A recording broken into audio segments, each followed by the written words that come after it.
I'm Tip family. Uncle Johnson. Uncle Johnson.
Give a greeting. Welcome, everyone, to our house of Almond Rods. Ashe. We're so blessed to be here in the house. And I just walked in the door. But greetings, everyone. Love and blessings. Happy Sunday. Grand Rising. Right now we're going to be blessed with our Baba Kalabazi. I don't know why he keeps the maestro of poetry. He's going to come and bless us with the libation this morning. I don't know why he keeps doing that.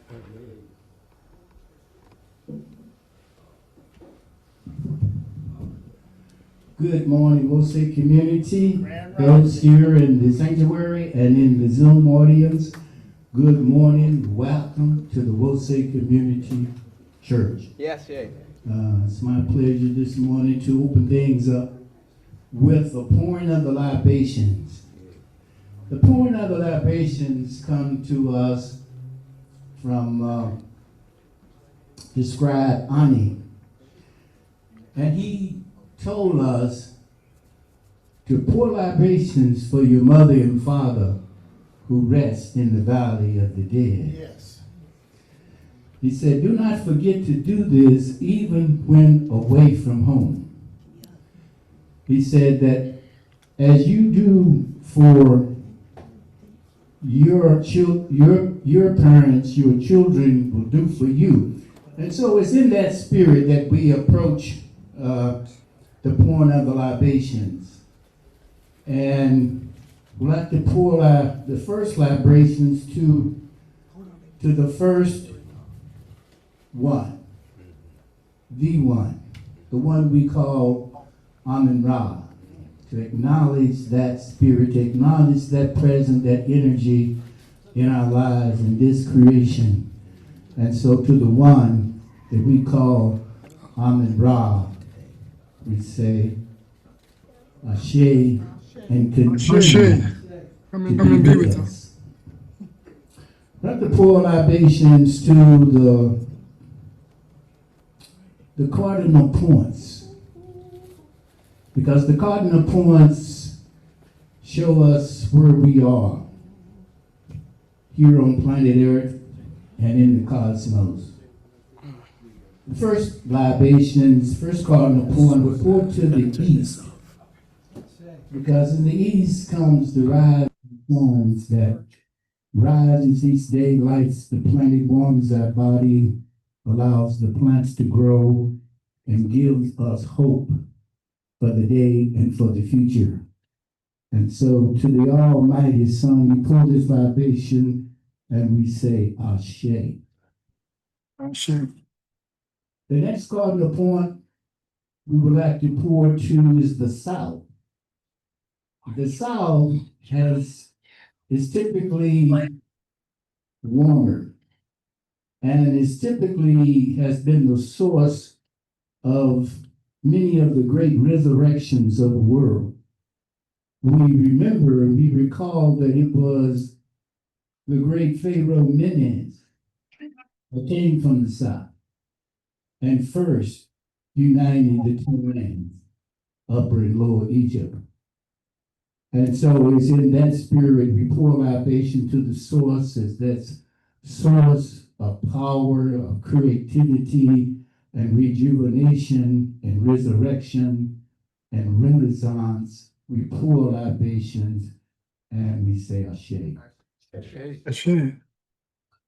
Next, we look to the west. And the west is the place of the setting sun.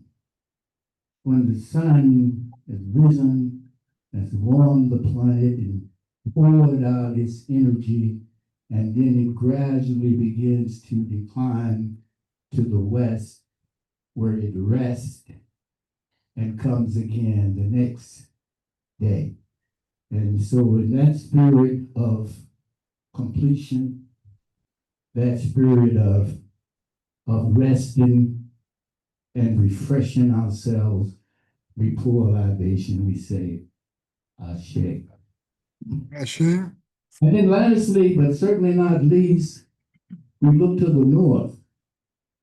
And the north has long been a very important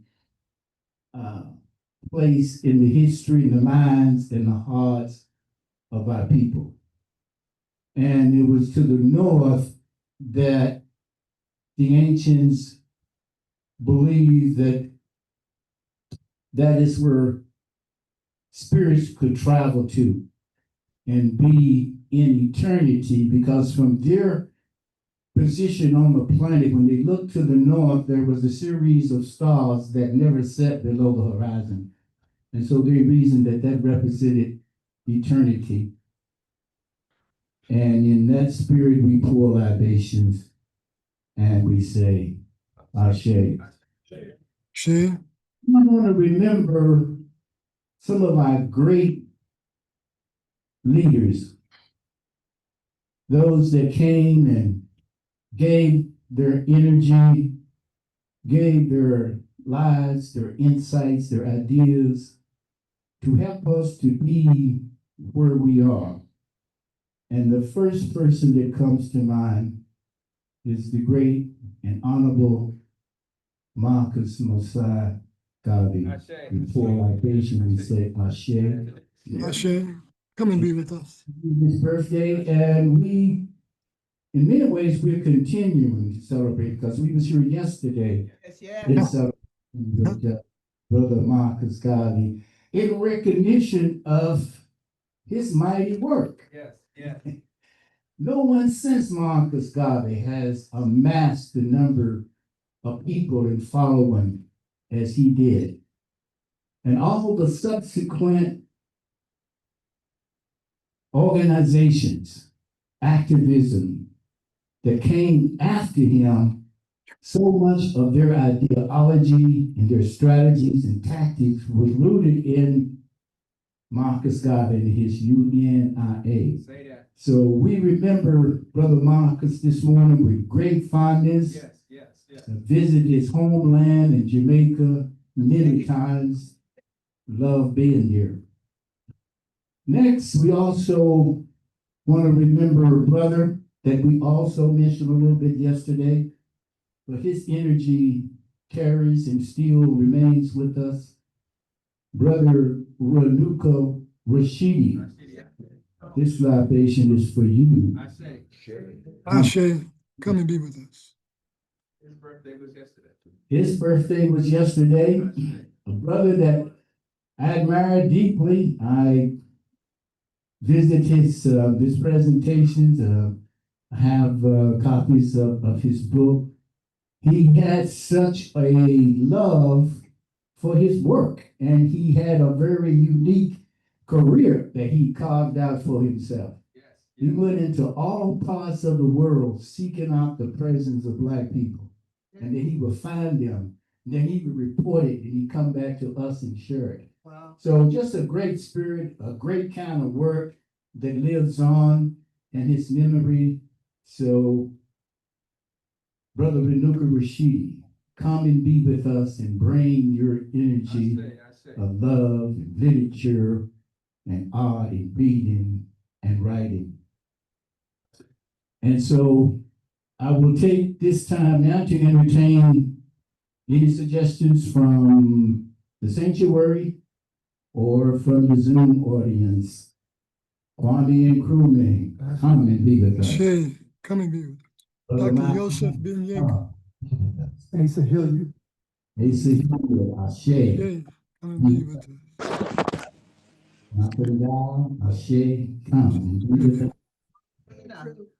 Mama, sister, and Gina, Ashe, Ashe. be Mr. and with Mrs. Henderson. Leroy and Hazel Conley. Ashe. Ashe. come, be with Come and us. be with us. Ashe, Thomas Sankara. Queen, Ashe. Come and be with us. come and be with us. Thomas Sankara.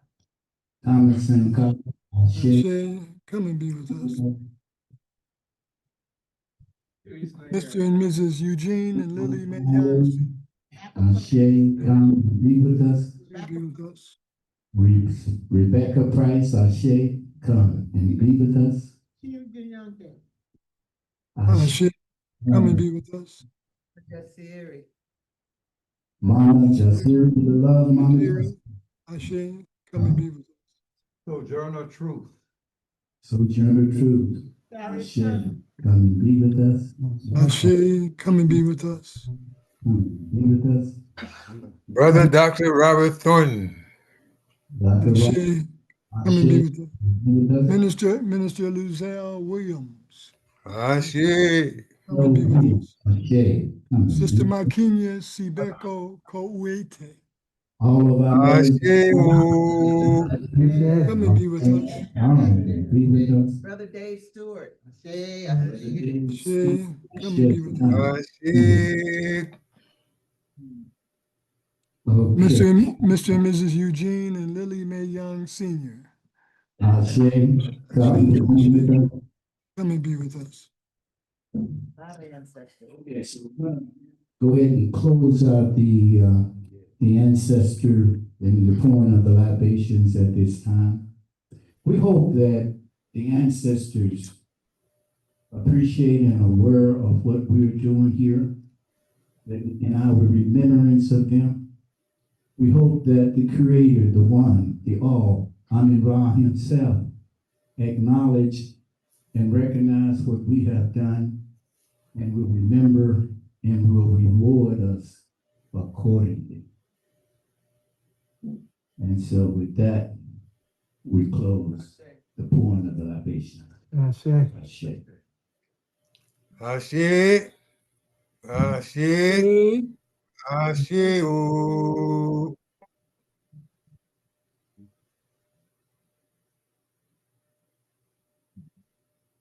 Grand Rising. Everybody who's in the sanctuary here and on Zoom. This is time for our circle of prayer. So we're gonna circle up, even all of us in here. Come on, as much as we can. Let's circle up. Come and touch each other. It's such a blessing to be here, be able to be here, be able to worship the way we want to worship. I'm thankful today. Okay, so yes, thank you. We're gonna prayer list loading. And please don't forget to consider joining the prayer list. The prayer group is 5:30 Monday and Friday mornings. It's 30 minutes, beautiful experience. Thankful to be able to pray for each other and hold people in their hearts. It's really calls we should be if no one makes you make it happen. You need that.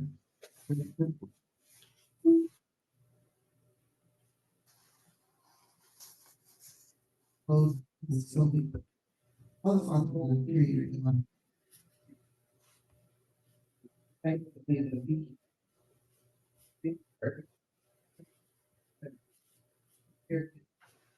And little lamb, so thankful. Beauty in relationship. There's just so much beauty in relationship. Thankful for specifically traveling. Thankful for traveling grace. And I'm sure Baba David and Sankar and Jeremiah, thankful for their traveling grace. They're back home. We get such a lovely visit. Ghana, there to witness Darnish and her marriage, her new husband, no, I say that his accent is on the same.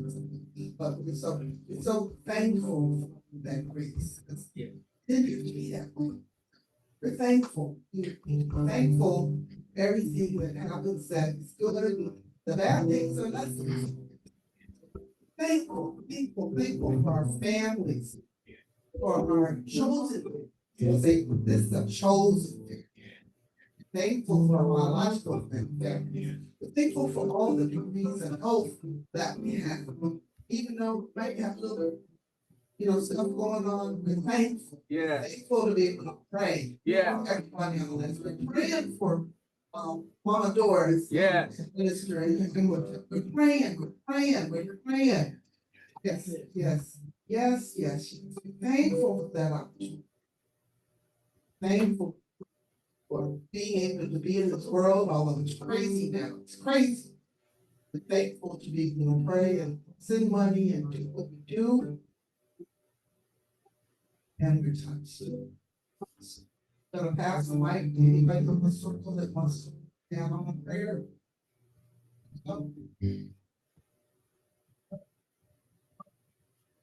Holy One, ancestor spirits, I just give thanks for my life and for being here today. This is my prayer.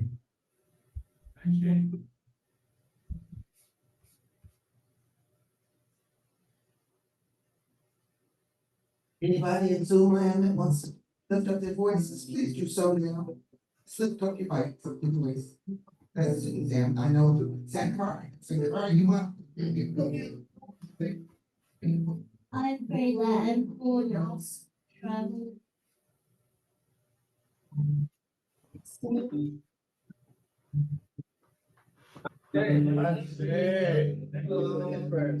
Thank you. Any other Zoom contributors today? I'm thankful for having a strong support system. I see.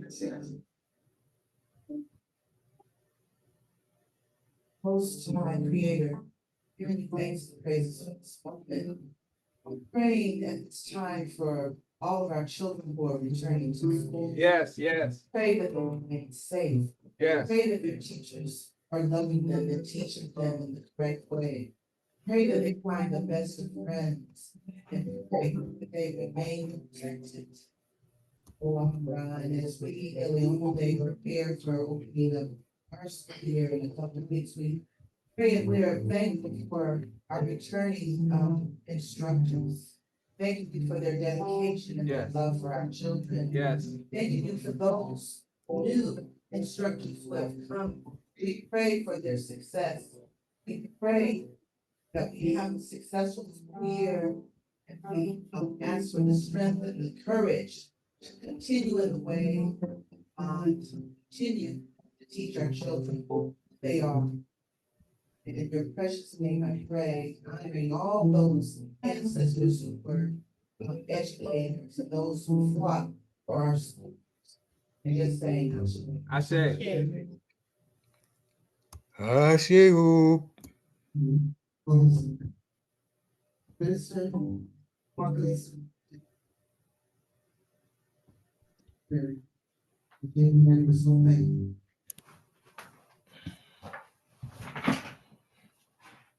Thankful for our day yesterday, celebrating Marcus and our kid.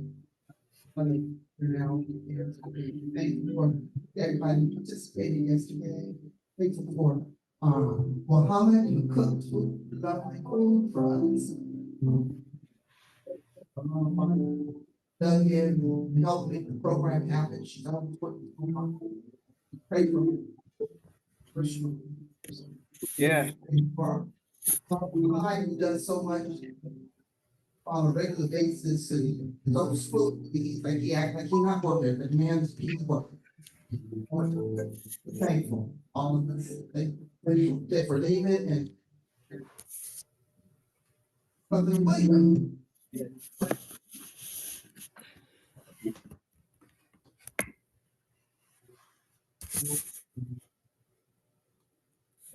I say. I get kissing. Let's meet and greet.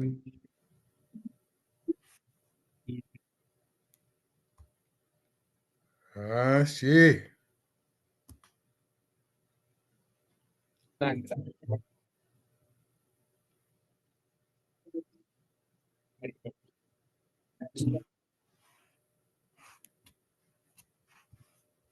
a camera that shot her. I'm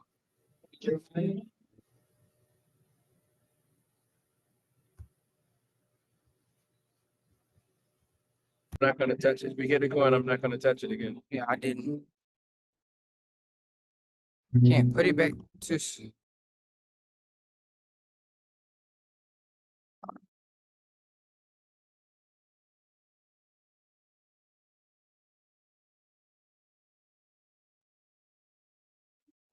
Morning.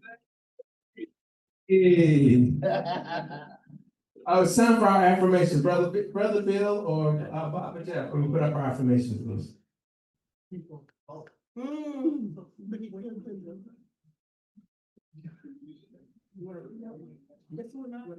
Read out.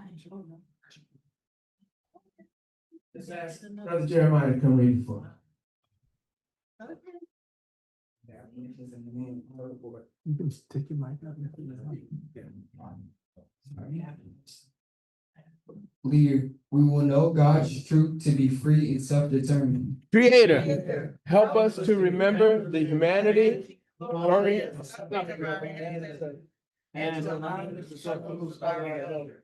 Let us strive to bring new vision and life to our people. Let there be peace and harmony among us. Let us be loving, sharing, and creative. Let us work, study, and listen, so we may learn, teach, and cultivate self-reliance. Grant us power, O Holy One, as we struggle to resurrect the hearts in our homeland. We will raise our children according to the needs of our nation, with discipline, patience, devotion, and courage. We strive to be the living models of the liberation of our people. We are an African people. We are children of God. Ashe. Thank you, Jeremiah. Next on, we're going to have our announcements. And from Oakland, our announcements for Sunday, August the 17th. The first is not really an announcement, but continued prayers and good wishes to Minister Imhotep and his family and to all of our people who are on the prayer list. Minister Imhotep, we want you to know that you are continuously in our hearts, in our minds, and in our prayers. Okay. Ashe. Shay. Next, we want to wish safe travels and traveling grace to Mama Keisha, who was a presenter at our Marcus Garvey program yesterday and who right now is on a plane headed to Panama. So, Mama Keisha, we wish you safe travels and we look forward to your safe return. And I wanted to talk about some of the upcoming events, some of the speakers that I want you to look forward to. On Sunday, September the 7th, our Minister Sidney will be back in our pulpit. You know, so we look forward to Minister Sidney coming. He's gonna bring his energy and some songs. So we'll look forward. Ashe. I'd say on Sunday, September the 21st, people have asked me when this brother was coming. So we are expecting Minister Amadi Hines to be in our pulpit on Sunday, the 21st. And on Sunday, October the 19th, we will welcome back Minister Rana. We'll be back in our pulpit on October 19th. So those are the upcoming events from here in Oakland. And I pass it on to Mama Saraswati and announcements coming from Sacramento. Thank you. Just a moment, I will share. I can't share when you're sharing. Share sound. And so these are the announcements for Wose Sac for August 17th, 2025. So the Marcus Garvey Festival really started this morning at 7 o'clock with a drum festival, and then there's a break, a drum circle, and then there's a break at 2 p.m. They start again. So they're assuming that we are, I guess, all in church. The theme is Look for Me in the Whirlwind. As I said, they started at 7 with the drum circle, And then at 2 p.m., the program starts again with Look for Me in the Whirlwind. And then the Black Star lineup showcase starts at 8 p.m. And this is essentially a concert. So for those of you who are interested, it's going to be at Estate Farms, 6240 Excelsior Road, Sacramento, California. And I believe Sister Mariana is part of this celebration as well. And you should not be surprised if you see our black, red, and green lanyards at the festival.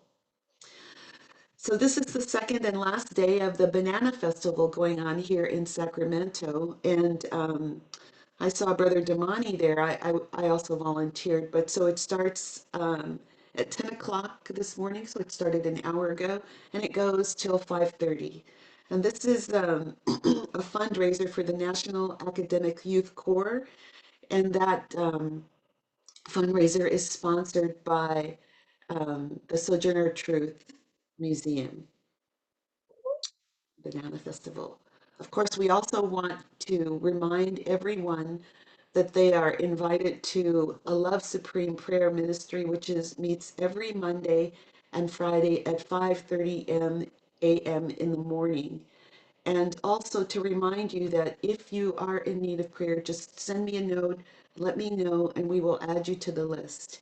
We call these names out individually every single time we meet. We send energy, we lift you up, we cover you, and it is very important that we as a family, as a community, know and take care of our loved ones, even in our greater community. Ashe. And that concludes our announcements from Sacramento. Thank you. Hey.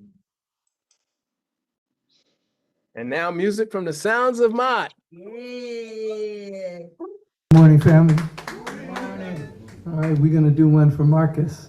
So if you get in where y'all fit in, y'all have voices too. We're gonna do it to a track today. We're down a couple musicians.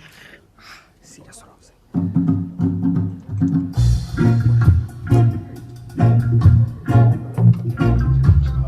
Yeah. Black Star. Yeah. Black Star.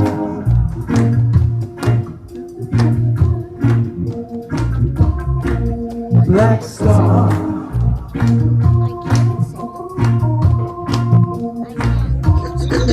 Black Star. There was a man uniting Africans, took a stand. Yeah. Black Star, warrior man, proud of African, had a plan. Black Star. If you know your history, his identity is no mystery, but they hide it from so many.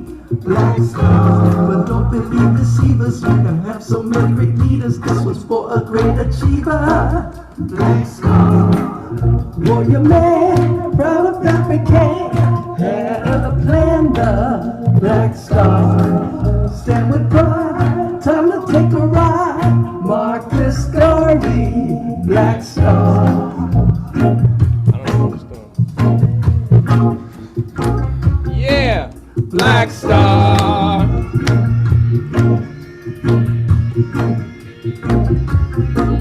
Black Star. South African, join with Ghana man, Ethiopians. Black Star. West Indies man, South American, join the Congo man. Black Star. From Rwanda over to Bahamas, American Africans. Black Star. From Angola back to Senegambia, over to Uganda. Black Star. What would you do if you knew what's good for you? Tell me where to go, where your seeds and sow, roots to grow. Tell me, motherland, sister, brother, man, Africans, all of us united, love is fed. Yes. Marcus Architect, Virgil Heresy, we ride it, we ride it. Yeah. Black Star. Sing it, y'all. Black Star. There was a man uniting Africans, took a stand. Black Star. Warrior man, proud of African, had a plan.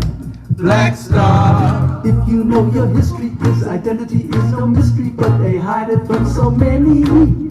Black Star. But don't believe deceivers, we have had so many great leaders. Yeah. For a great achiever. Yeah. Black Star. Warrior man, proud of African, had a plan. Black Star.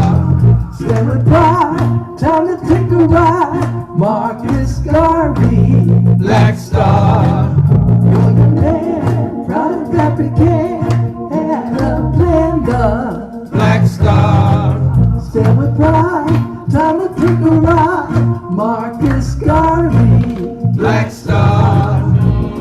Yeah. Black Star.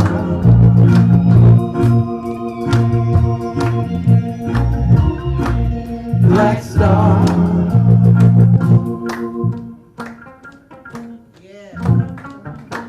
Black Star.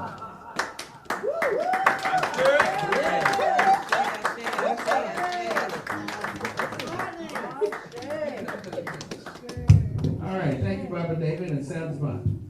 I don't know if you've noticed or not, but we've been having some computer problems, some camera problems, so instead of going to the podium, I'm going to sit here and do the next thing. Go ahead then. Yeah.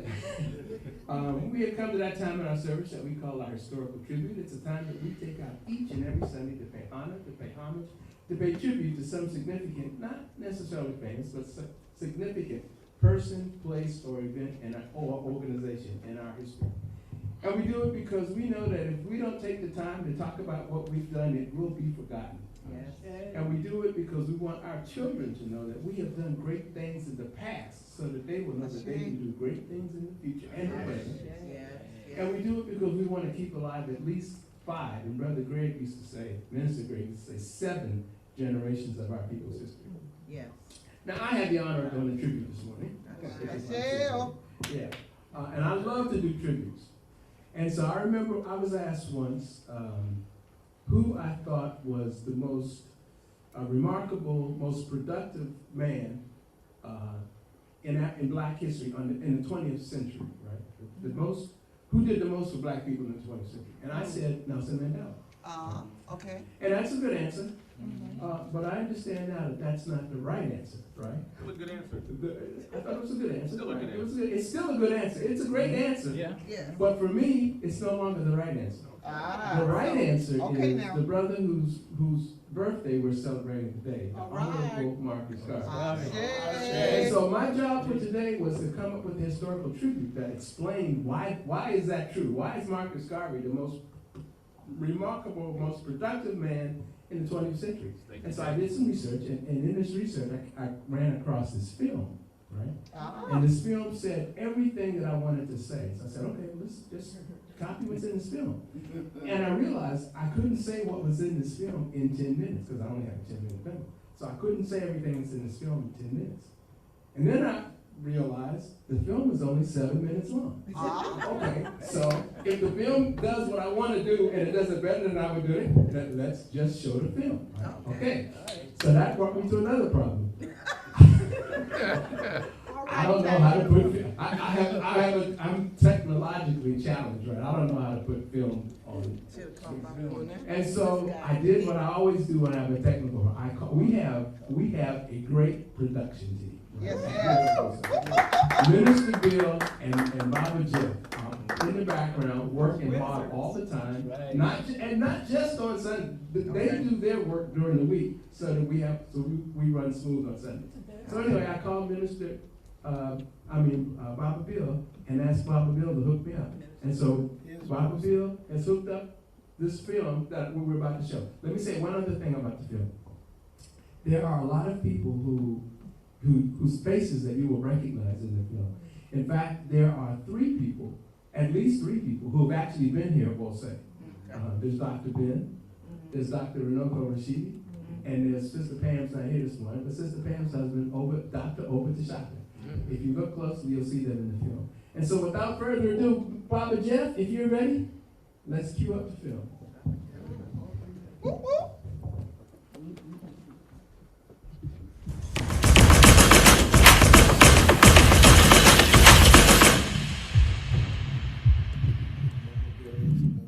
The year was 1916 when a 29-year-old Jamaican-born man with a love for Africa, pride in African people, and a vision of Pan-African unity, love, and strength arrived on America's eastern shores, armed with an impenetrable sense of purpose, duty, and destiny. Just 54 years after the Emancipation Proclamation, 51 years after the end of the Civil War, with the vast majority of blacks in America still mentally enslaved, experiencing widespread race-based discrimination, terrorism, and despair, black codes, Jim Crow, peonage, and lynchings, and economic collapse in a world at war. 90% of the African continent colonized by 7 European nations, and Africans throughout the diaspora, systemically oppressed, with few signs of better days ahead. In spite of these things and more, less than 1 decade after his arrival to America, he was leading the largest black movement in the history of the world. His name, Marcus Mosiah Garvey. His organization, the Universal Negro Improvement Association, which he and his first wife, Amy Ashwood, previously launched in Jamaica in 1914.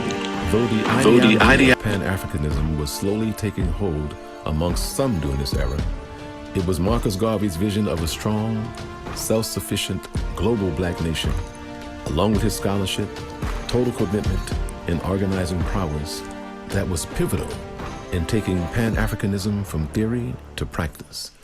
From May of 1917, when the New York branch of the UNIA was launched, the first branch on American soil, through June of 1923, the accomplishments of the UNIA against all odds and all efforts to stop them grew and grew. These accomplishments include over 4 million members worldwide, even more supporters, over 1,000 branches of the organization throughout 42 countries, the Negro World newspaper, a shipping company, the Black Star Line, the Negro Factories Association, wholesale, retail, and manufacturing businesses, grocery stores, restaurants, laundrettes, a printing press, tailor shop, black doll manufacturing, a trucking company, hotels, farms, a nursing agency, and a paramilitary division, established our flag, the red, black, and green, and established the Declaration of Rights of the Negro peoples of the world. The accomplishments made by Marcus Garvey in the UNIA laid a foundation of strength and self-determination that inspired widespread liberation movements, leading to 55 African nations winning their independence. His example is still used as the blueprint for progressive action around the world. Marcus Garvey, elected to serve as the Provisional President of Africa by delegates representing 25 countries, was and is a global symbol of black pride, unity, and self-determination. A symbol that directly or indirectly influenced the trajectory of our greatest heroes and sheroes.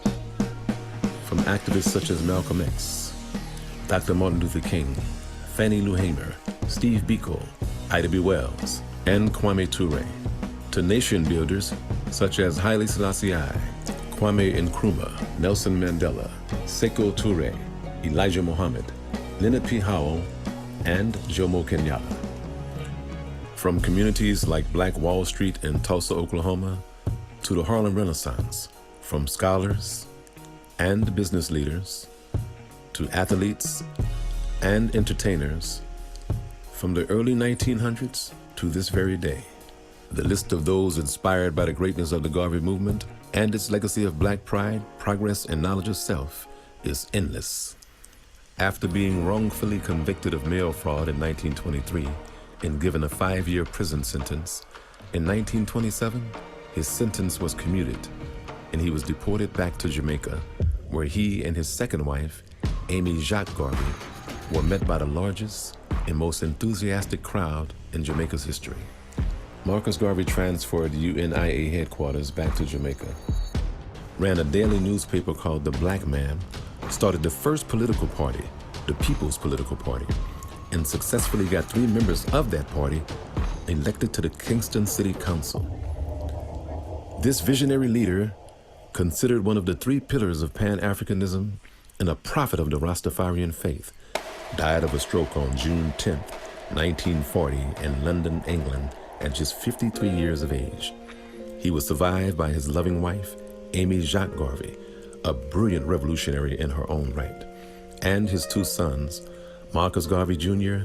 and Julius Garvey, both endowed with their father's progressive vision and revolutionary spirit.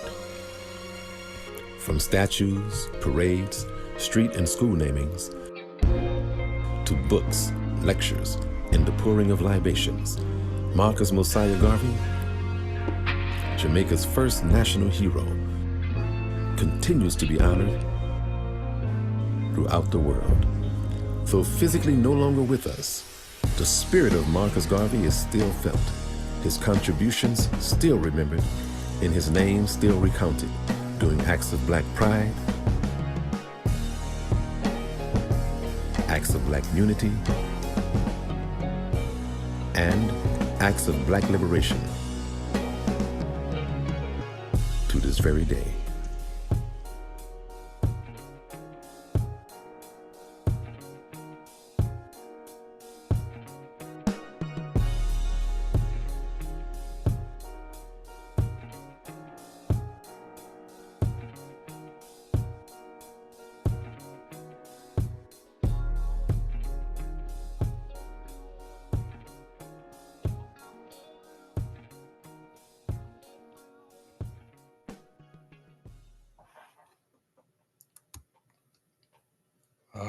Shit. Marcus Mosiah Garvey. Ashe, thank you very much. Ashe. Ashe, ashe. There in the crying grass, there in the moaning rust, the dead are not under the earth. So this morning service is dedicated to for Honorable Marcus Garvey and to every ancestor who lived, who fought, and who has died to try to bring about his dreams and his philosophy. Blessing. Thank you. And now, more from the sounds of life. Ashe. Oh, that's when the song. That. So we're going to do another track.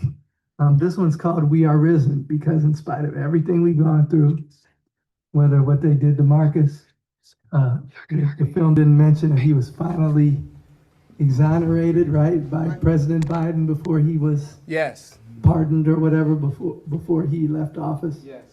Long overdue. But we are risen in spite of everything we've been through. Ashe, thank you.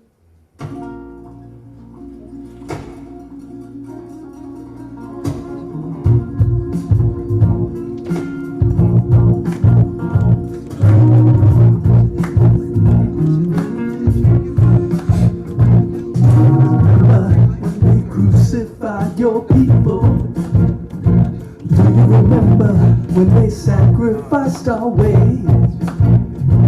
you remember when they crucified your people? Sister, remember when they sacrificed our way? We are risen. Yeah. Yeah. We are risen.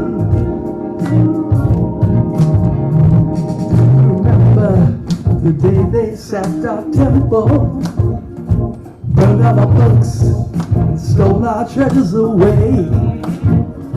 Still our statues adorn their finest buildings. They are trophies of war, but evidence of our way. you remember when they crucified your people? Do you remember when they sacrificed our way?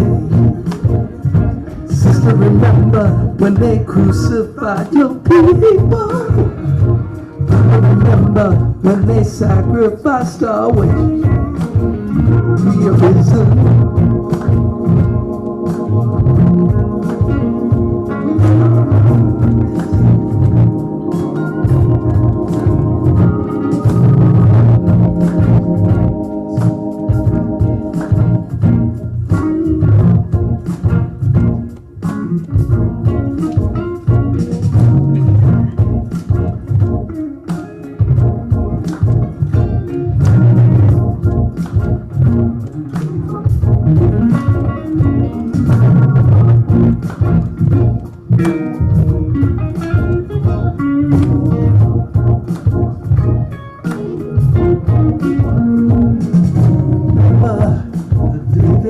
Your mama, it was just a day after they sold our papa away. Do you remember all those family picnics, some cherry trees and pickle jars? Lord, Lord, do you remember when they crucified your people? Do you remember when they sacrificed our way? Don't you remember, sister, remember when they crucified your people? Sister, remember when they sacrificed your way? But we are risen. We are risen. Come on now. Couldn't hold us down. Ankle chains couldn't hold us down. Come on now. These chains couldn't hold us down. Yeah. Even Rex can't hold us down. Yeah. Even when Jasmine couldn't hold us down. Jim Crow couldn't hold us down. Oh, yeah. Wow. And even wages couldn't hold us down. Yeah. Even crack can't hold us down. Yeah. Even this can't hold us down. Can't nobody take this crown. Yeah. Yeah. We are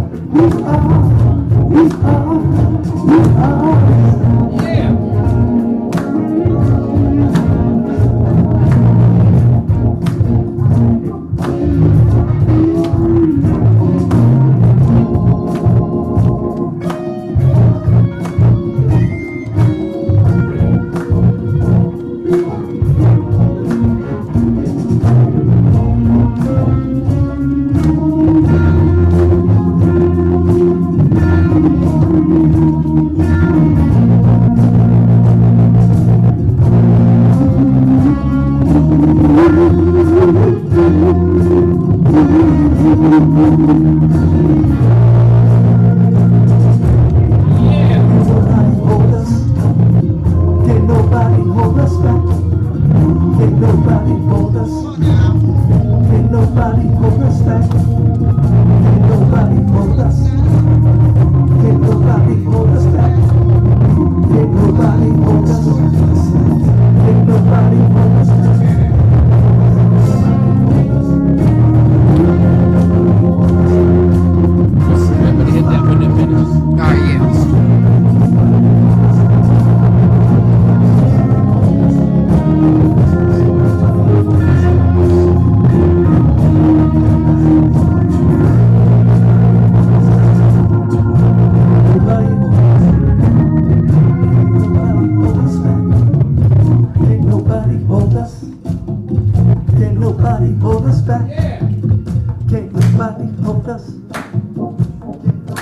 Hold us back.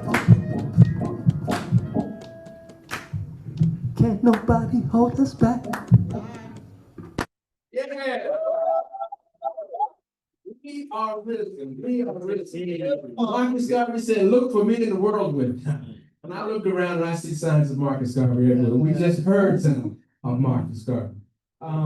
Well, say, I want you to realize how honored we are to get this original music from Robert David and the Sounds of Maat. That's original music. They wrote those. It's y'all's fault though, y'all inspired. So take some responsibility, positive responsibility for that, y'all. It's a community effort. See if you can, let's try to adjust the camera and see if it's if it goes out, we blame you. Yeah. All right. And now we're going to have our litany of sacrifice led by Maat.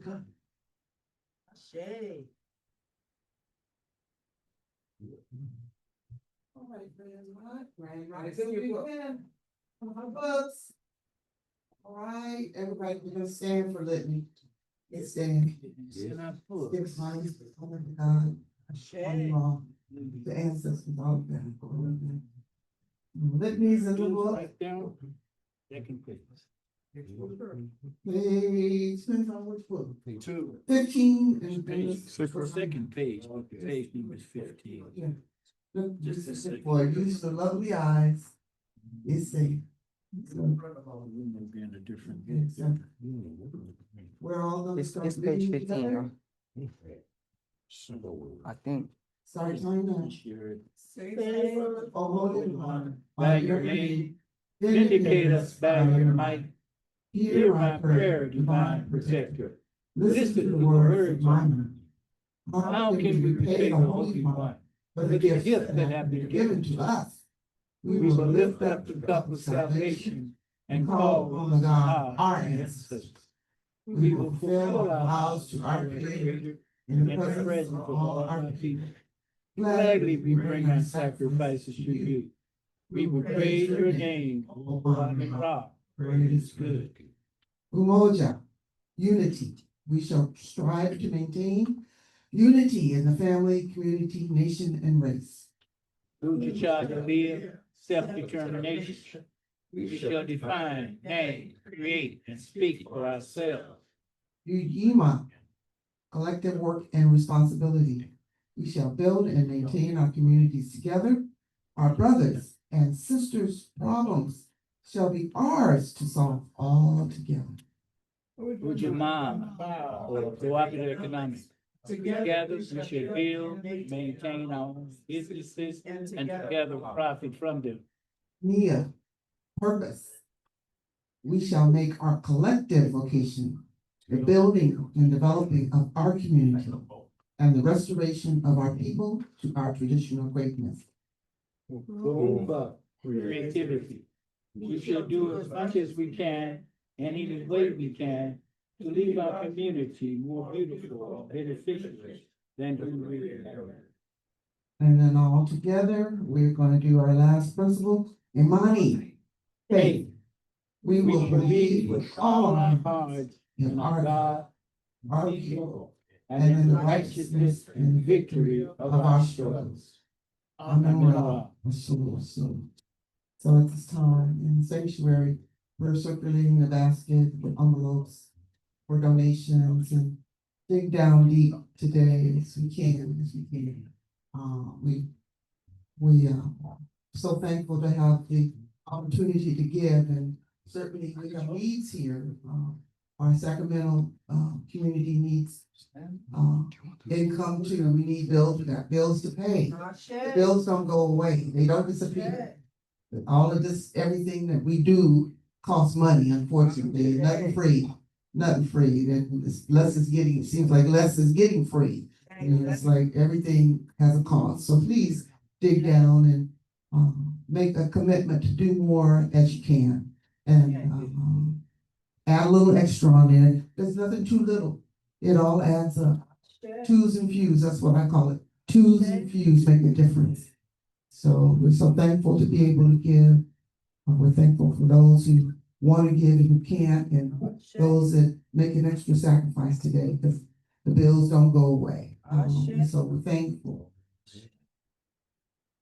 And we have the different means to be able to donate. We have the PayPal option and Zelle option, and then there's snail mail for both communities, both Sacramento and Oakland, snail mail.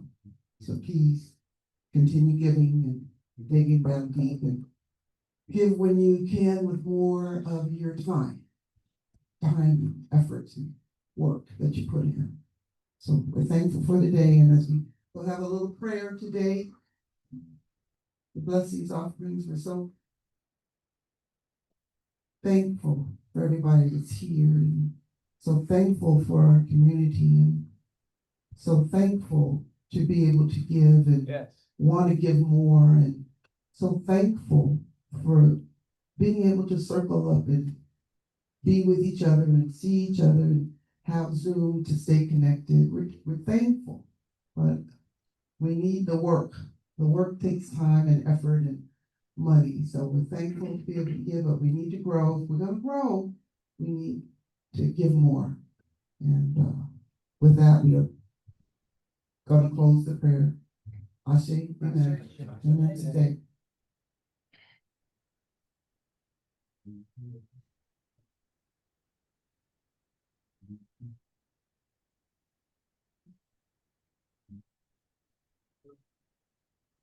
Okay, we'll say.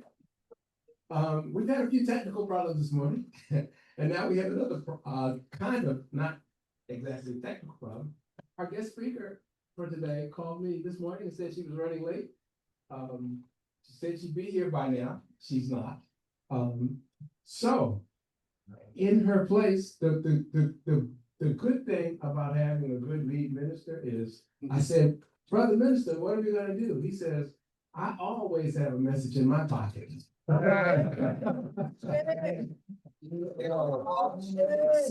instead of the sister who was originally scheduled to be here, I'm stalling to see if a car will pull into the parking lot, but none is pulled in. So I am going to bring to the front our lead minister, Brother Minister Malcolm Kofi Latham. So wait, but he needs theme music. Last time I get, but now we have real band here. All right, here we go. Brother Minister Malcolm.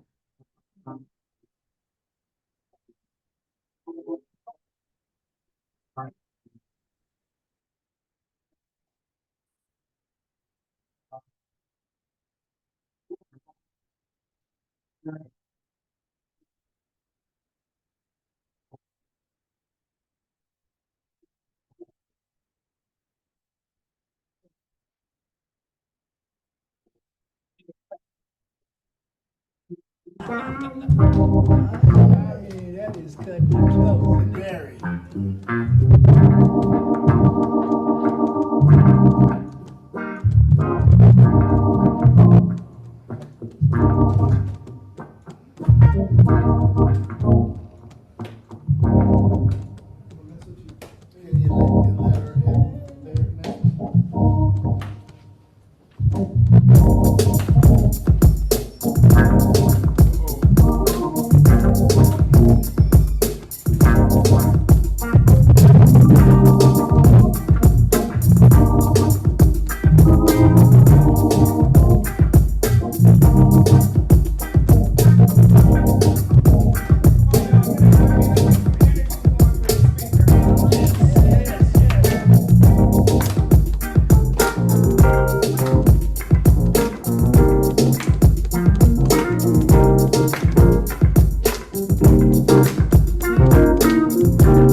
Right. Thank you for. I really appreciate it. I am going to put a few things down. I was wondering, can I put some? Got a lot of stuff here. And were you able to put together? Yes, it's ready to go. Okay, okay, not this ready. And then let me just say, I talked earlier about the wonderfulness of Brother Bill putting together the historical tribute movie. I mean, Brother Jeff, this morning, not the last minute, but late in the morning, I got a text from Sister Wanda saying, I have this thing that we need to show. Obviously, I can't do it. What do? Go to our outstanding production team. So Brother Minister Bill has put together Wanda's presentation for us. All right. That was early morning. Minister?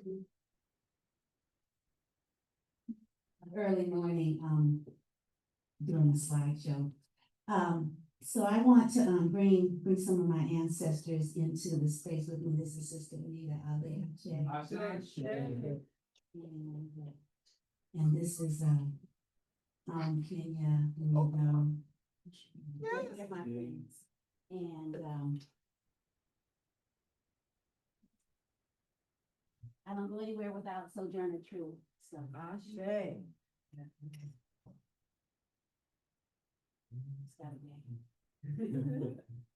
want to get messed up. So supplements. This is Sojourner Truth.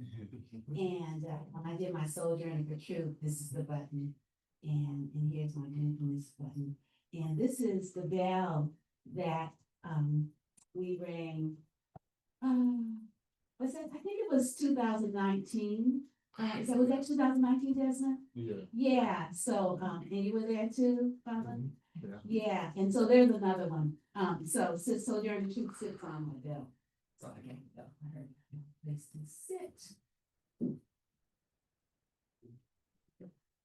Now we can start. Shay. Thank you. So, wow, what is there left to say about the Marcus Garvey, right? Like, we had this big day yesterday, and today there was this beautiful tribute and beautiful music.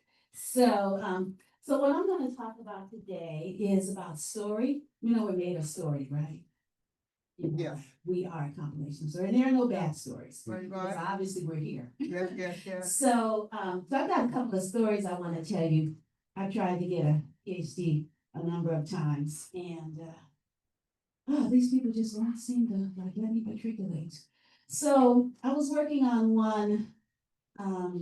This poster here is from an appreciative inquiry I did. I did some field study in New York. On the 100th anniversary, the centennial of the UNIA, ACL, Universal Negro Improvement Association, African Communities League. And I was there for the whole thing. I think I got there August 14th, and I was there through the 17th or 18th, and it was amazing. And so what I'm going to share with you are some photos I took at the parade. We sort of took over all of these streets, and I have a story that I wrote about that. But before I do that, I wanted to share with you, just so you can have some of the language, like what is an appreciative inquiry. And then hopefully I have time, I want to tell you another story about my favorite place in the diaspora, Zimbabwe. And I was able to, I went there, I did an East Africa tour. I was in Ethiopia and Tanzania, Zanzibar, and then ended up in Zimbabwe. And then I came home. It was like 2.5 months. I'd never been in Africa 2.5 months. I think I want to go home. And it was so funny. My suitcase kind of imploded. Like they called my stuff in a bag. No, it tore up. Like in 2.5 months, my US made suitcase disintegrated. It's kind of funny. But Zimbabwe was amazing. And I was there for the election. And so I have that story I want to tell you too. So, and if you all want any of this, I brought my binder because I've done a few appreciative inquiries and I got, scholarly essays and things like that about this. And so I really wanted to go to New York to meet some of the members and leadership of the UNIA ACL because I thought that it would be a great platform to be able to do some large scale worldwide African diaspora Pan-African storytelling. So we could see what had happened to each of our communities in these different geographical locations. And so I'm going to read you the definition. An appreciative inquiry, different from critical inquiry, for those unfamiliar with the term, is an assessment tool used in organizations to figure out what the individuals bring to the institutions. It focuses on what's working well rather than on deficits or what is not working. In the organizational context, it recognizes people as key value factors in maximizing profit and institutional growth. So investing in the people makes good economic sense. Those invited to participate in my appreciative inquiry on diaspora citizenship are Black people who have lived outside continental Africa, Pan-African diaspora, now 300 to 600 years. We're speaking ancestral lineage now, of course.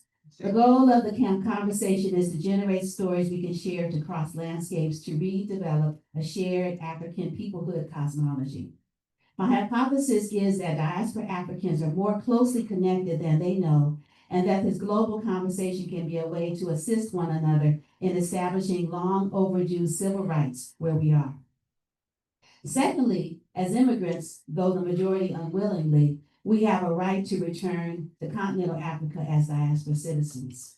UNIA president at that time, 2014, General Singhor Jawara told me in a recent interview that there are certain rights we as expatriates can exercise as diaspora citizens.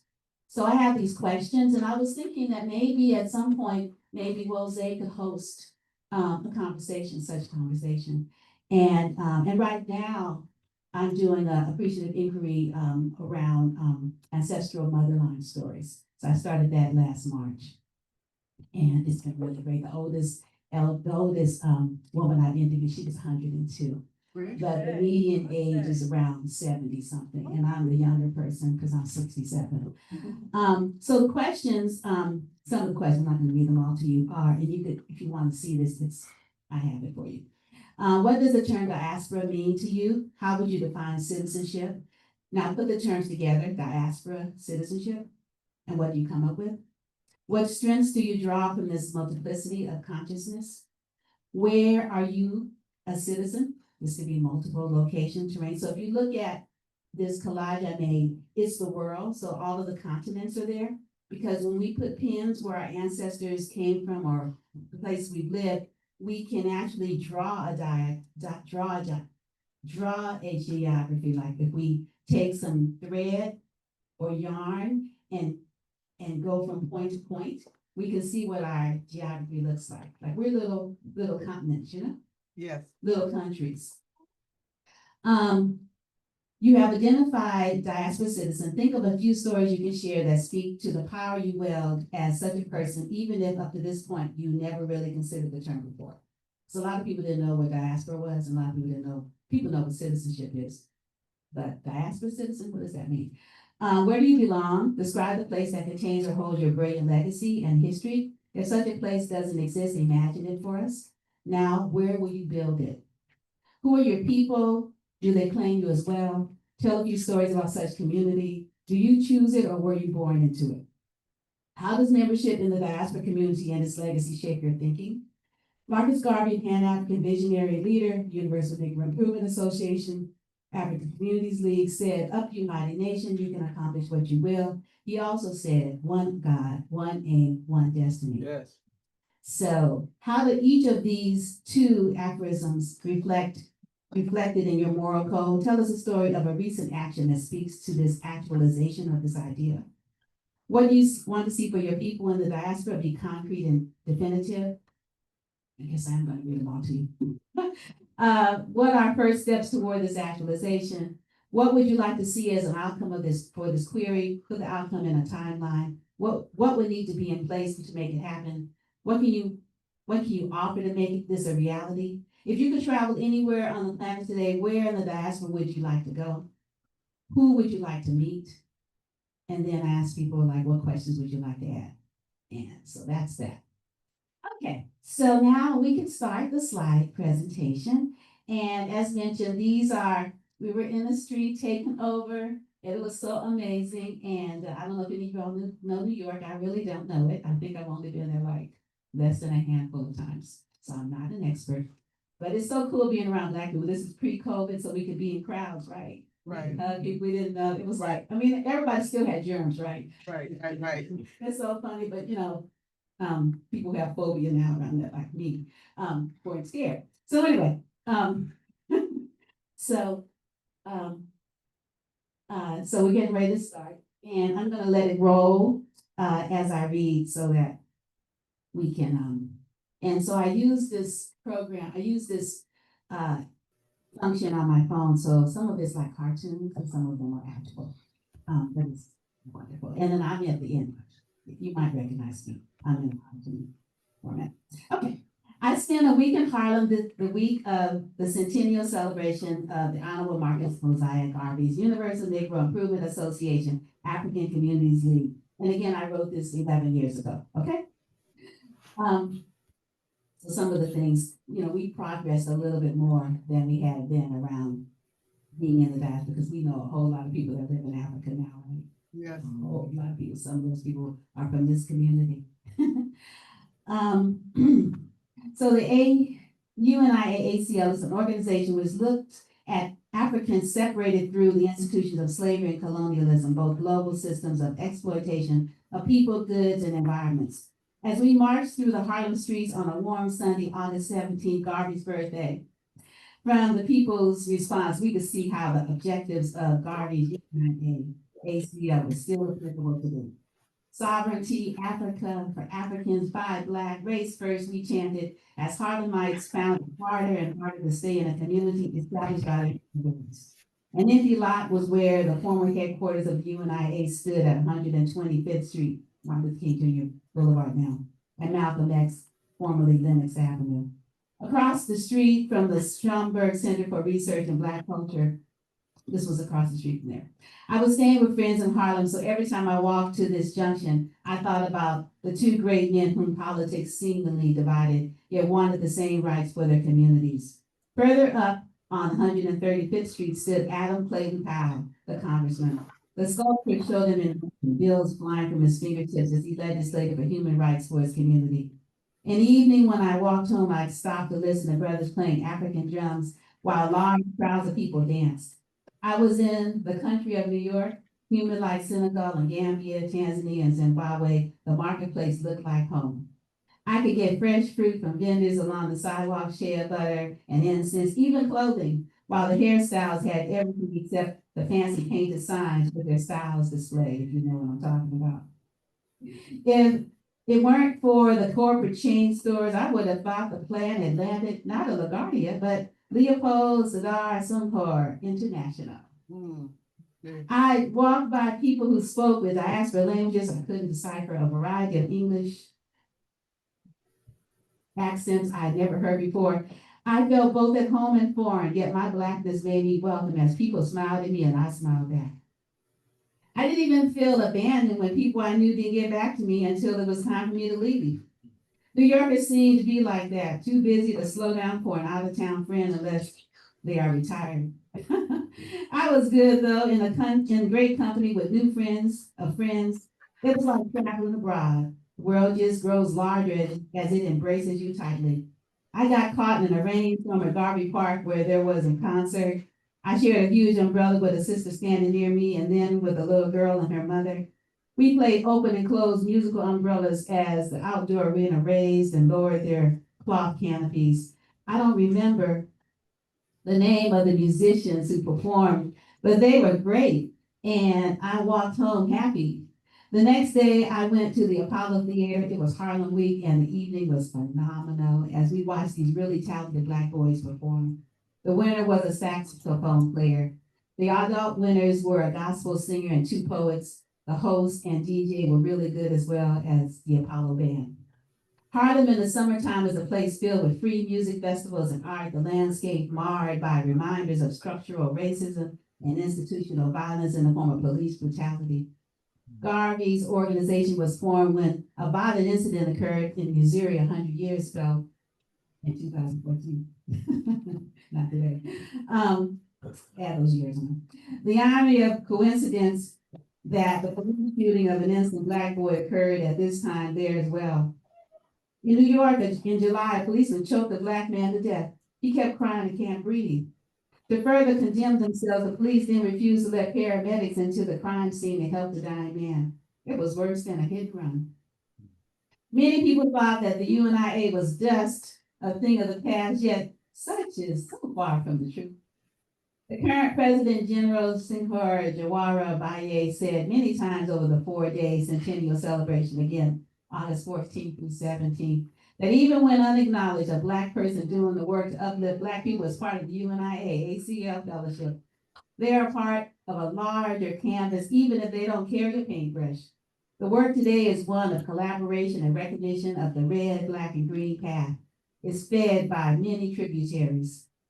From Harlem Week through, led by the President General, those gathered walking through the hood, passing out leaflets to the evening's reception and the weekend schedule of activities to the Black Cross event at Mount Olive Baptist Church, honoring women who have exhibited leadership, the range from journalism to public policy and children's programming. Nayaba Arende, and I don't know if I'm pronouncing these names right, sorry. Editor, New York, Amsterdam News, Queen Mother, Dr. Doris Blakey, she called her mother Africa, Ambassador of Goodwill to Africa and Community, Mayor of Harlem, Colia Liddell, Lafayette Clark, Civil Rights and Human Rights Advocate, Green Party candidate for U.S. Senate at that time in New York. Betty Davis, educator and co-founder of the New Abolitionist Movement and the Lynn Stewart Defense Organization. I shade Lynn Stewart. Betty Dobson, warrior queen and founder of the Committee to Eliminate Media Offensive to African People.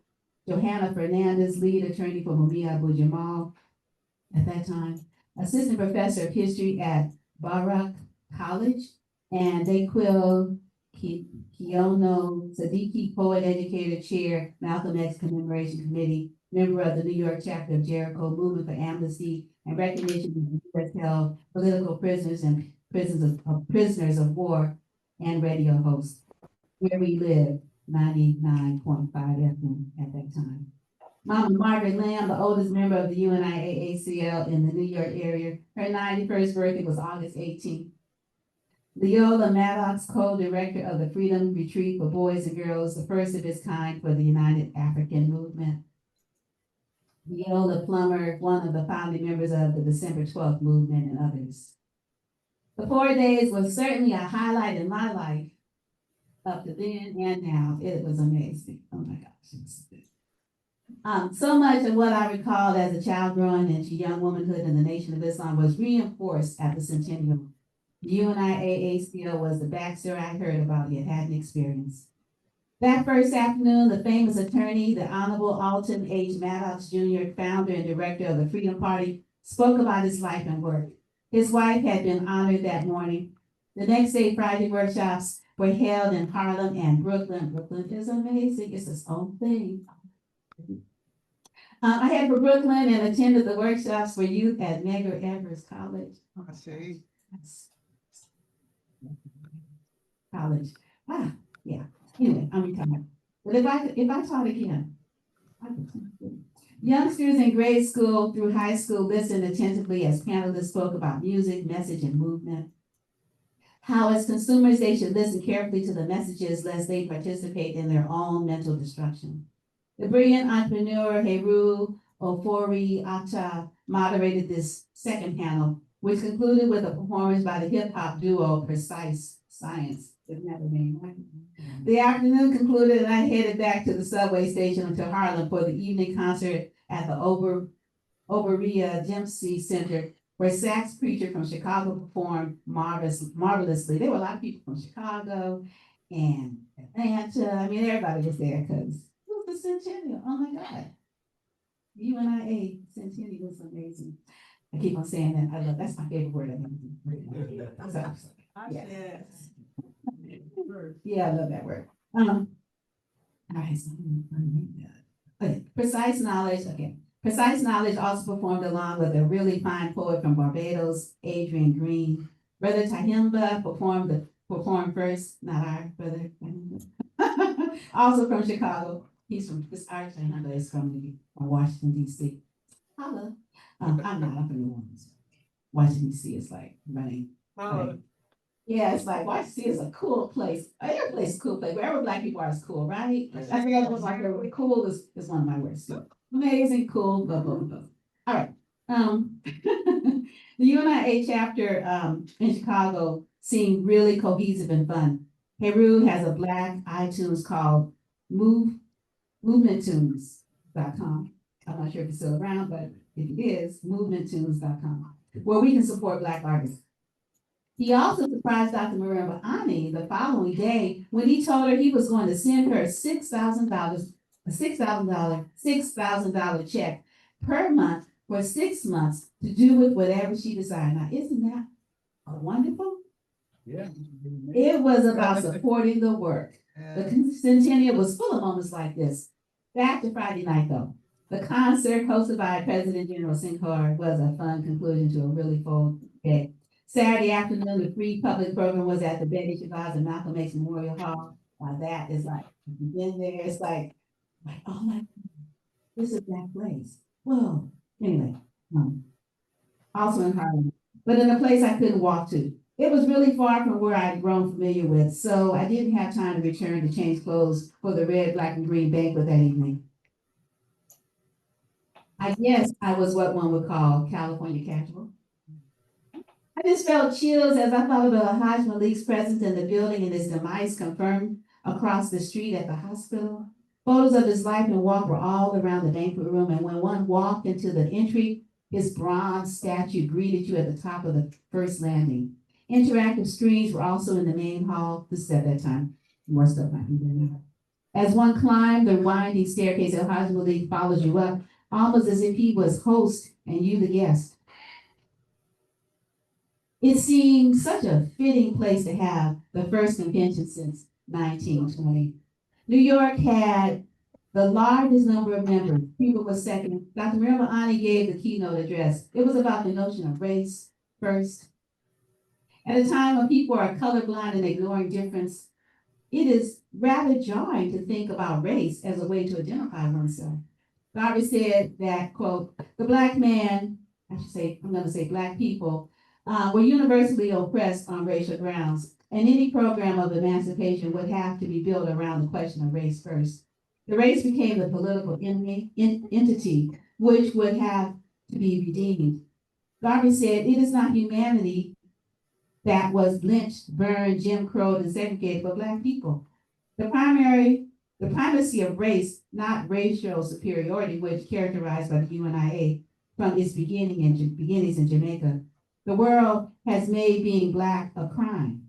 And he writes, I have felt it in common with people, that's my word, who suffer like me, Garvey. Instead of making it a crime, I hope to make it a virtue. Race first. That's me. End quote. I had known the UNIAACL had a constitution and a pledge and a song like, what? Of course I knew the flag. Why the UNIA is a government. That's why it has officers and presidents. Right?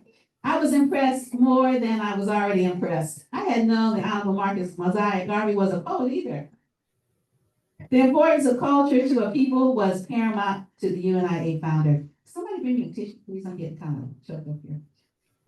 When the officials came and stopped me before the lovely altar where sister poured libations, I was so happy to be in this number when the saints marched in, literally.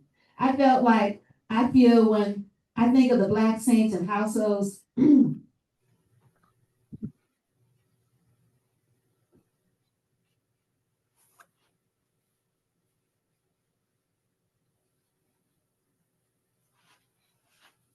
Take your time.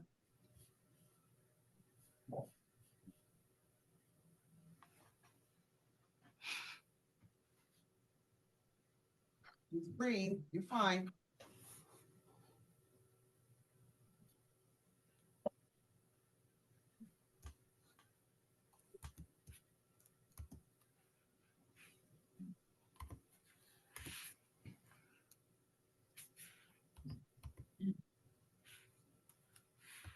I had known that the Honorable Marcus Mosiah Garvey was a Puerto Rican. The importance of culture to a people was paramount to the UNIA founder. When the officials came in, stopping before the lovely altar where sister poured libations, I was so happy to be in this number when the saints marched in. I see. I felt like I feel when I think of the Black saints and households in Senegal and Gambia, Black saints like Sheikh Amadou Bamba, Ashe, and others. Another traditions there are called Orisha, whose function is similar. And I think you all call them Netta, right? It is just wonderful seeing Black people unapologetically Black. Yes. Perhaps one of the most memorable moments, if one can single out one such moment, was when Marcus Garvey showed up at the dinner, at the dinner. I don't know if you've seen him already. Yeah. He said at the beginning. Yeah. But yeah, like what? Yeah. So that was Brother Ron Bob Simple. He's the Garvey incarnate visually. He's got a website too. You can look him up. When he walked into the room, we were like, wow, oh my goodness. It was the same apology at the parade. Garvey was with us in the flesh, thanks to Brother Bob Simple. See for yourself. Again, like I said, here's the website, ronbob-simple.com. The President General's wife, First Lady of UNIA, Kathy English Hope, performed a really wonderful soliloquy honoring the work of Nanny Helen Burroughs, a well-loved educator and founder of the first Black women's boarding school. It was also really nice watching the couple, First Lady and her President General, honor each other and having fun dancing. I am sorry I missed Miss English Hope's son, bassist Corcoran Hope, performed Sunday evening. He'd just come off the road with Kenny Garrett. Sunday morning, I got up early, jumped into my clothes. The dress I had been able to wear the night before, ate some oatmeal, and after getting directions, walked over to Marcus Garvey Park for the sister circle. I walked around, couldn't find anyone, ran into another sister I had seen the day before, and both of us walked around without any luck. I then got a phone call from a sister friend who was in the park with the sisters. Eventually, we found them. This was about 10 a.m. We went for a walk to find coffee with non-dairy milk. I ended up buying lunch just in case I couldn't find anything later. It was a smart move. I also bought a black ballerina. Oh man, I was gonna bring her. I forgot her. Oh, sorry. Anyway, I bought a black ballerina from a toy store on my walk home. I like drawings.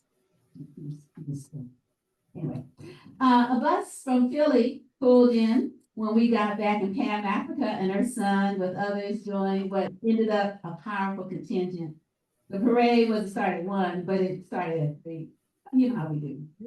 So yeah, so we returned around 5. Yeah, well, we were having fun, like, you know, never. Drumming and dancing.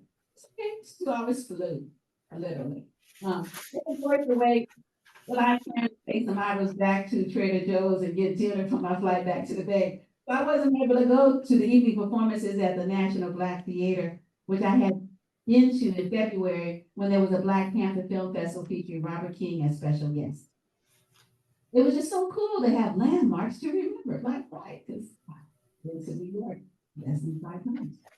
As we walked down Malcolm X or Lennox Avenue to 134th Street, 135th was blocked with street festival. It was Harlem Week. People honked their horns in solidarity as they were handed back copies of the Garvey Voice. People carried posters, and the red, black, and green flag flew in the air.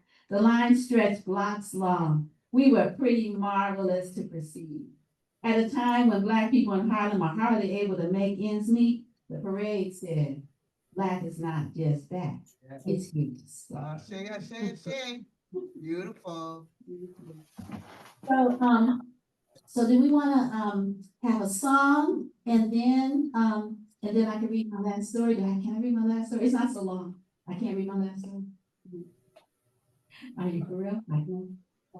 All right, so I can't read my last story, but we have time for a song. Okay, so, all right, so the song is my sister Jill Scott, and the song is talking about how one is a magic number, and and what I want you to take from this talk is that that we are story. We are story. And every day, you know, we're turning a page. And it's a beautiful journey. And it's all good. It's story. It's good. And that one is a magic number. Starting with one person. He had these wonderful Amy's, you know, these sisters that were his wives. And they were fabulous too, but they were one too, right? Right. And you know, the ones can get together and we can collaborate, but you know, we gotta start. We gotta start. So we start with ourselves. And so this one is a magic number. A friend of mine shared it with me. I hadn't known it. And I just think it's a really good song to reflect on. Can't really dance much to it because it's a slower song, but it's really nice. So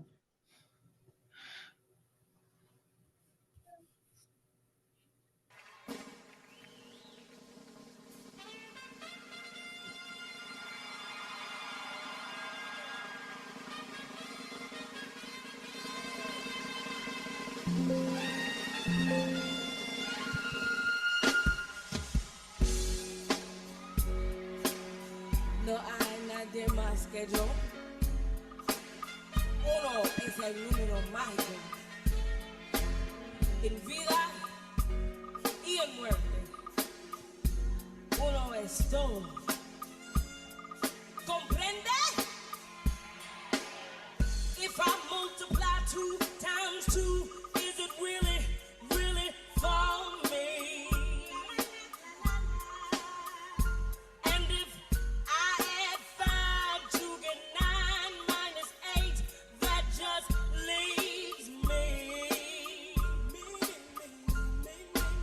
So many times I define my pride through somebody else's eyes.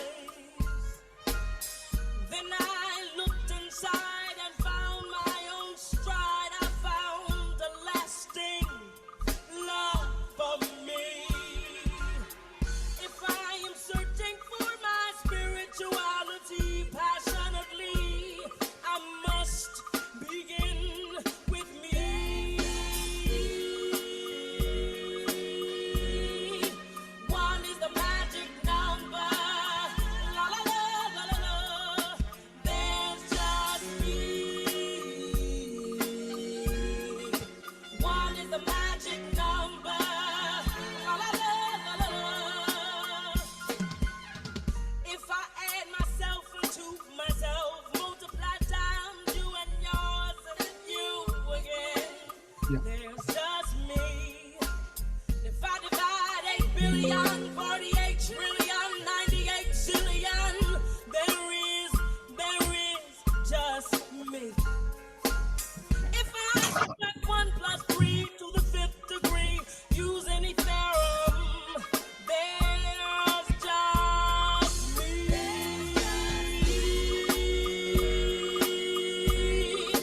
One is the magic number.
All right, all right. Well, let's please give another warm round for Wanda Sapir.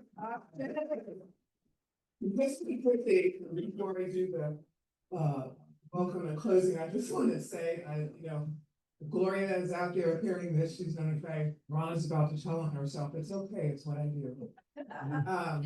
Last night, when my mom had seen our program here yesterday, she was speaking about Wanda Spear being here. I don't know that you would know my mom by name, but her name is Queen Esther Thurston. She's okay. That's my guess. Yeah. My whole life. That's your mom. Thank you very much. So yes. So as mom was sitting there telling me how wonderful it was that Wanda Severe was at the Garvey event that we had here yesterday, I said, I'm about to be very vulnerable. That's what I do. I said, you know what, Mom? I said, I didn't even realize that that was Wanda Spear until somebody later mentioned somebody speaking being one. And I said, oh, that's who had been up there speaking, because I knew her name, I knew her work, I knew that she was the person who either founded or maintained the MAFA organization and everything, but I don't think I ever connected the name and the actual face or having formally introduced. So on that note, my mom proceeded to lay me out and tell me about all of the newspapers that she's written for, and that she may or may not still be writing for a San Francisco particular paper, and telling me about the organizations that she's been in, telling me about the blah, blah, blah, and this and that, and whatever. And after about 10 minutes, my mom just sat across the other end of the couch, giving me that look that she does that says, you're a dodo, and it's okay for me to be a dodo to her, right? Because what it says is that even with all that I know, I'm still a baby to this, right?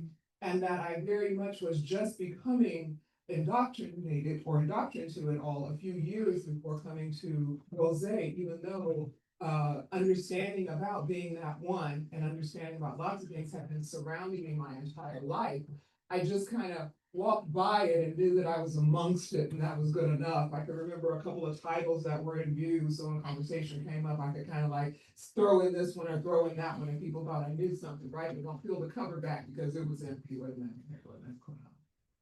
Now I say all that and coming into our welcome to once again to say thank you for being here. Yes. And thank you for giving us your time. And thank you for sharing your stories with us. And thank you for knowing where I was coming from when I put my hand on your back as well. Thank you for that. I want to invite anyone who is here who has not yet decided where they would like to be a part of a community to know that Wose, Community of the Sacred African Way, opens the door to you and welcomes you to make this that place. You are free to come in wherever you are, with whatever you know or don't know, with whatever you have been following or been believing. We will speak with you, talk with you, get to know you, and see where that line of transition happens between there and here. We are people who believe in Maat and live a life of Maat, and Maat is a part of, and should be a part of all of our lives, right? I can honestly say, and I don't think she minds that I say, my mom was going to a Baptist church at 91 years old before she wrote them a nice polite letter and said, no thanks, I'm done, I'm going to Jose now. And it doesn't mean that you let all of that go. It just means that you recognize that there is something more that you're wanting, and something different that you're wanting, and something else that you desire to connect to. Yes, and that you feel that that connection is here. Say that. So whether you're here in the Oakland facility right now, whether you're watching on Zoom, whatever the case might be. If you have an interest in knowing more about who we are and what we believe, reach out to somebody, give us a call, send an email, do something, and we'll be happy to speak with you about it. And we will be here next week, and I don't necessarily mean here in this building, I believe we're in Sacramento next week, so. On Zoom. I'm sorry? On Zoom. On Zoom, yeah.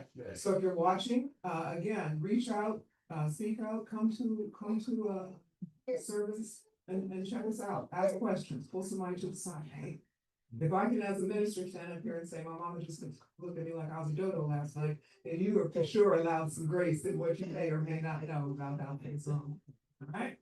I think we're gonna have our closing now. Okay, so we're gonna stand up now, we're gonna do lift every voice and sing. And I invite you all also who might be watching on Zoom. Normally we say stay muted and all that. Feel free. Let's make a circle, y'all. Circle up.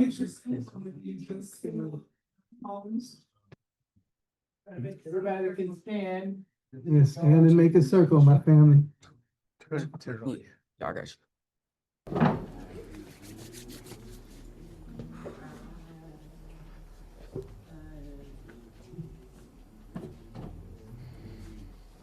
Ready?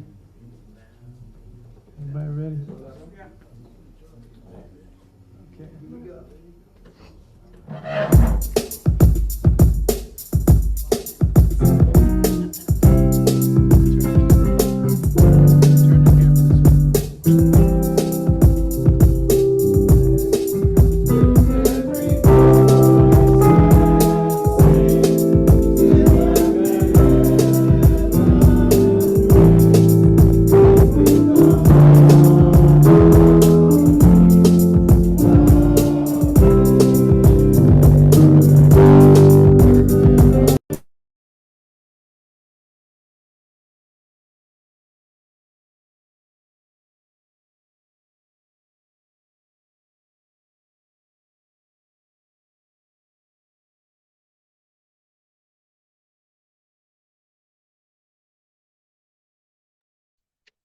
Oakland, you're on mute.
I say.